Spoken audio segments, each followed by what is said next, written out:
November 21న ఏ movie release అవుతాయో తెలుసుకుందాం.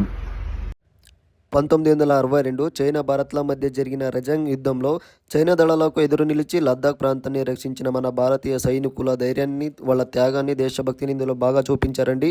దీన్ని డైరెక్ట్ చేసినది రాజ్నీష్ ఘాయ్.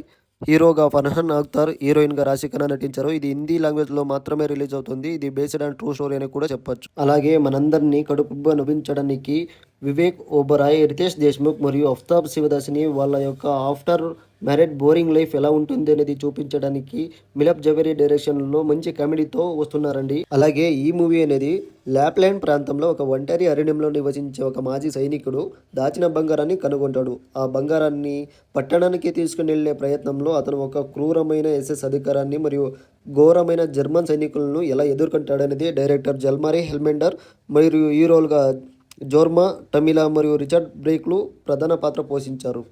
ఈ మాస్క్ మూవీలో 440 crores దొంగిలించబడి ఉంటుంది. ఆ అమౌంట్ ఎవరు దొంగిలించింటారు, 7 daysలో ఎవరు మళ్ళీ తీసుకొచ్చి పెడతారు అనేది డైరెక్టర్ వికర్ణన్ అశోక్ మరియు హీరోగా కెవిన్, హీరోయిన్గా ఆండ్రియా జెరస్మినా ప్రధాన పాత్ర పోషించారండి. భార్య భర్తల మధ్య అసహజ ప్రవర్తనపై అనుమానం పెంచుకున్నప్పుడు వాళ్ళిద్దరి మధ్య ప్రేమ పట్ల ఎలాంటి దృక్పథానికి దారితీస్తుంది అనేది డైరెక్టర్ నవనీత్ శ్రీరామ్, మళ్ళీ హీరోగా ప్రియదర్శిని పూలికొండ, హీరోయిన్గా ఆనంది ఇందులో ప్రధాన పాత్ర పోషించారండి.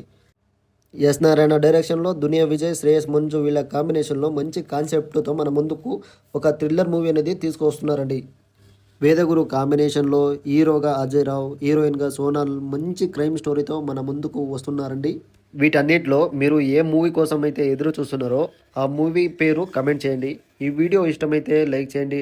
అలాగే ఇలాంటి మోర్ వీడియో కోసం అయితే ఫాలో అవ్వండి, సబ్స్క్రైబ్ చేసుకోండి.